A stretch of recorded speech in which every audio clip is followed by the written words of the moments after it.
Saudara-saudari pendengar RRI Banten di mana saja berada, salam sejahtera untuk kita semua. Marilah kita mengawali acara mimbar agama Katolik ini dengan doa.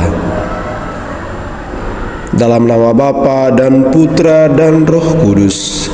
Amin. Ya Allah Tuhan kami bersyukur atas rahmat yang telah Engkau curahkan kepada kami hari ini. Teguhkanlah iman kami, agar kami tetap setia mengikuti Engkau di tengah-tengah banyaknya tantangan dan godaan dalam hidup kami. Sucikanlah hati dan pikiran kami, agar kami semakin mengenal Engkau. Dengan pengantaran Kristus Tuhan kami. Amin. Marilah kita siapkan diri untuk mendengarkan bacaan Injil. Bacaan diambil dari Injil Matius pasal 16 ayat 13 sampai 20.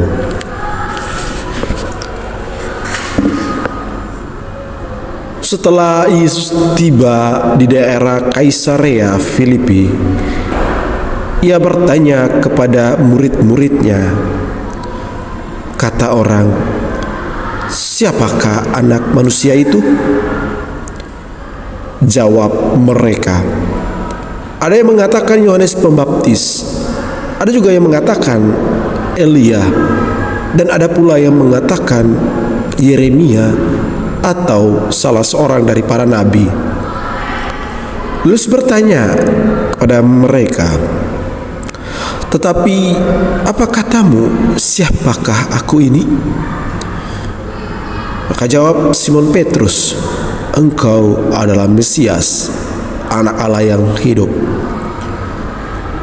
Kata Yesus kepadanya, "Berbahagialah engkau, Simon bin Yunus, sebab bukan manusia yang menyatakan itu kepadamu, melainkan Bapa-Ku yang di sorga.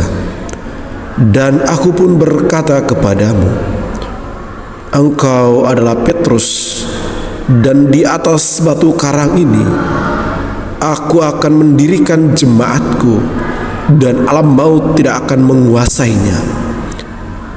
Kepadamu akan kuberikan kunci kerajaan sorga. Apa yang kau ikat di dunia ini akan terikat di sorga, dan apa yang kau lepas di dunia ini akan terlepas di sorga." Lalu Yesus melarang murid-muridnya supaya jangan memberitahu kepada siapapun bahwa Ia Mesias. Demikianlah Injil Tuhan. Terpujilah Kristus. Saudara-saudari pendengar RRI Banten yang terkasih,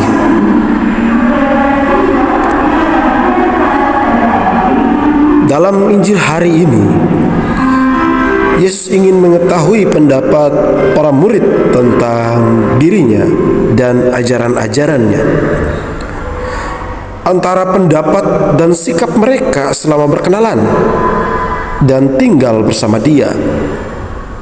Namun sebelum itu, Ia menanyakan pendapat dan sikap masyarakat tentang dirinya.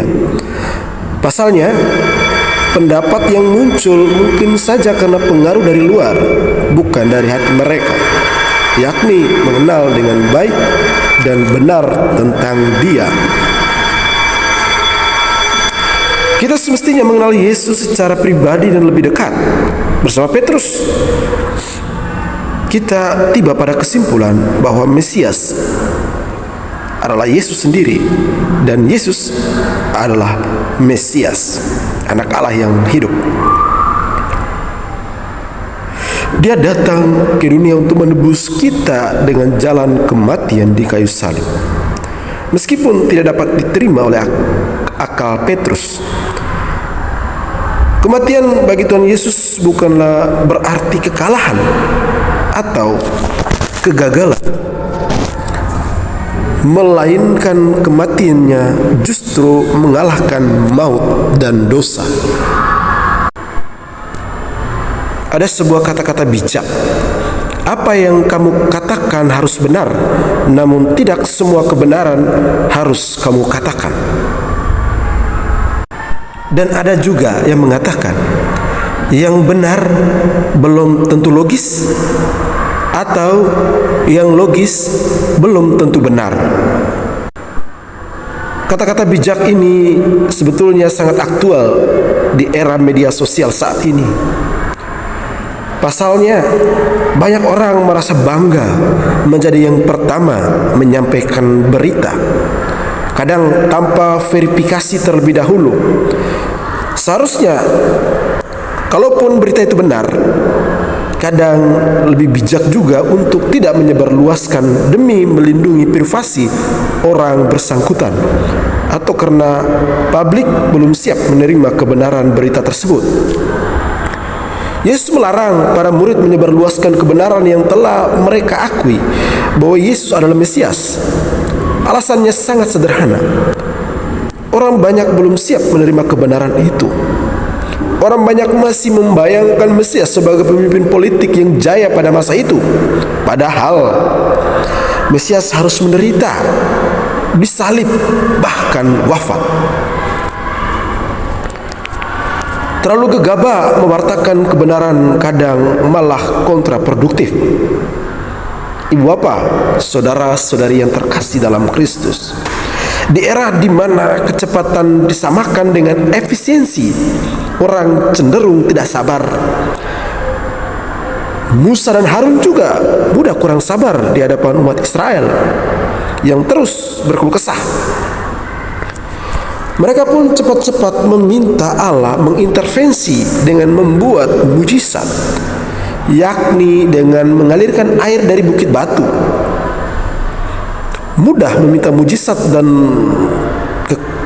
kekurang sabaran kadang mengekspresikan kedangkalan iman. Tak heran Allah menegur Musa dan Harun. Waktu itu dikatakan seperti ini, karena kamu tidak percaya kepadaku, kamu tidak akan membawa jemaat ini masuk ke negeri yang akan kuberikan kepada mereka. Saudara-saudari yang dikasihi Tuhan kita Yesus Kristus, pandangan ini disempurnakan dalam Injil tadi, bahwa pendapat banyak orang mengenai siapa Yesus itu sangat beragam. Sebutan yang diberikan kepadanya menunjukkan bahwa pribadi, tokoh atau nabi yang cukup populer seperti Yohanes Pembaptis, Elia, dan Yeremia.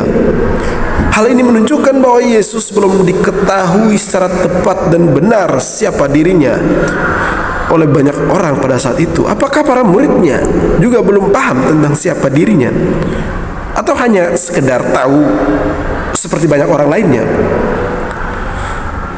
Untuk itulah Yesus bertanya kepada muridnya, apa katamu, siapakah aku ini? Yesus menginginkan suatu jawaban yang pribadi. Petrus mewakili para muridnya dengan menjawab, engkaulah Mesias, anak Allah yang hidup.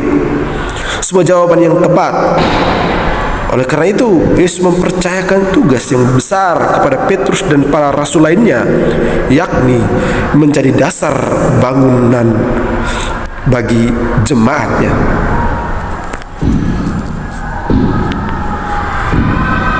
Ibu bapak, saudara-saudari yang terkasih,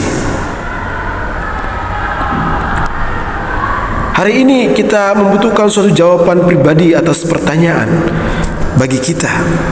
Siapakah Yesus itu bagi diri kita masing-masing?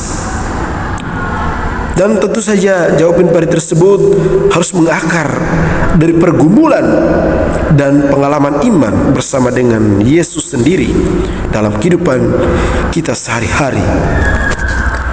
Pengakuan akan Yesus bukan hanya sekedar ikut-ikutan apa kata orang atau rumusan pengetahuan saja, melainkan sebuah kepercayaan yang mendalam dan buah dari pengalaman iman yang otentik bersama dengan Yesus sendiri.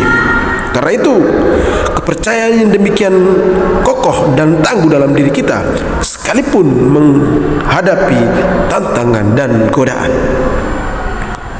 Mari kita katakan dalam diri kita masing-masing, oh Yesus adalah Mesias. Ia yang menyelamatkan hidup kita. Marilah kita berdoa. Ya Allah, Tuhan kami, hanya kepadamu kami memohon dan berharap, kuatkan iman kami, agar tidak cepat putus asa dalam berjuang, melainkan tetap setia walaupun berhadapan dengan beratnya tantangan dan godaan ini. Demi Kristus, Tuhan dan pengentara kami. Amin. Dalam nama Bapa dan Putra dan Roh Kudus. Amin.